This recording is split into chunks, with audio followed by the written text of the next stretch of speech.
سيدي القاضي، سيداتي آنساتي سادتي، نحن في زمن يشرب فيه السمك القهوة، بل نحن في زمن يلعب فيه الفيل الطاولة، بل وأقول نحن في زمن يأكل فيه الكلب العبوة.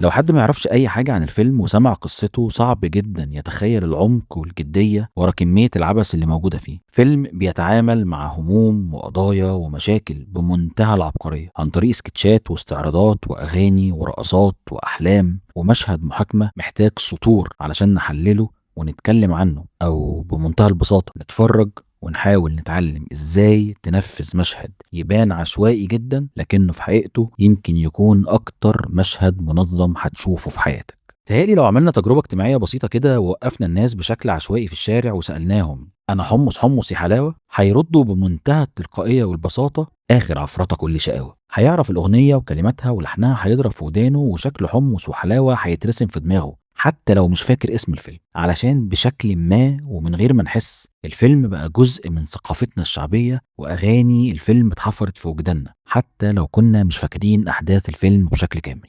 في عالم سمع هس انت محتاج فلوس علشان تعمل كل اللي انت عايزه وتشتري كل اللي هيقف في طريقك، أو تكون صاحب شعارات وطنية حتى لو شعارات فارغة وعبثية، ويا سلام بقى لو عندك الاتنين. وفي الجزئية دي حسن كامي أو غندور جسد الشر المثالي للمرحلة، الشرير الشيك الحليوة واللي شكله ابن ناس، واللي هتلاقي كتير هيدافعوا عنه علشان هيئته دي. صحيح الثروة والنفوذ هم أساس سطوته، لكن هتلاقي دايما ناس بتدافع عنه وعن اللي بيقدمه من غير أي استفادة. ومن اللحظة دي ممكن نقول إن مرحلة المحتوى الهجاص بدأت تتكون، علشان غندور كان بيقول أي كلام، حرفيا بيقول يا وطنطا، بس كان فاهم كويس قوي الألجوريثم شغالة إزاي. جرأة الفيلم اتجسدت في طريقة تنفيذه واعتماده على أساليب غريبة جدا لتوصيل أفكاره. مشاهد كتير قوي جمعت بين الغرابة والعبقرية. مشهد حلاوة وهي بترقص في الكباريه قرب نهاية الفيلم على موسيقى حزينة جدا ملهاش أي علاقة بلبسها وهيئتها وطبيعة المكان والناس اللي قاعدين فيه. مشهد فرقة عفارم وهم بيغنوا موال حزين كفاصل بين مشهدين وتمهيد لواحد من أكتر المشاهد الكئيبة في الفيلم، مشاهد الحلم، وبالذات مشهد المصارعة، ومرة تانية مشهد المحكمة.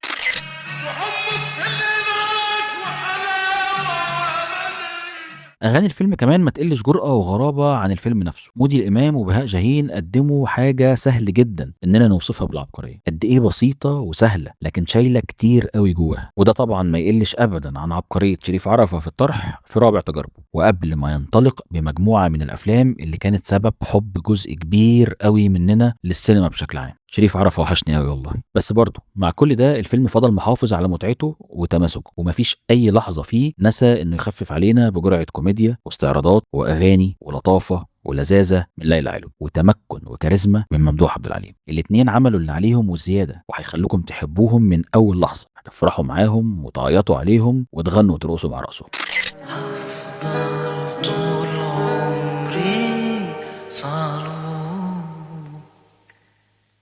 سمع هس فيلم ما فيهوش الطيب بينتصر لكنه بيحلم، او على الاقل بيفضل متمسك انه يحلم. صحيح حمص وحلاوه كانوا شايفين ان سنه 2000 هتكون نهايه الظلم ونهايه سيطره الفلوس ونهايه ضياع الحقوق، بس يمكن المقصود هنا مش السنه بحد ذاتها يعني، والدور جه علينا علشان نحط تارجت جديد. بس خلينا نحط تارجت يكون واقعي شويه، نقول سنه 2125 مثلا.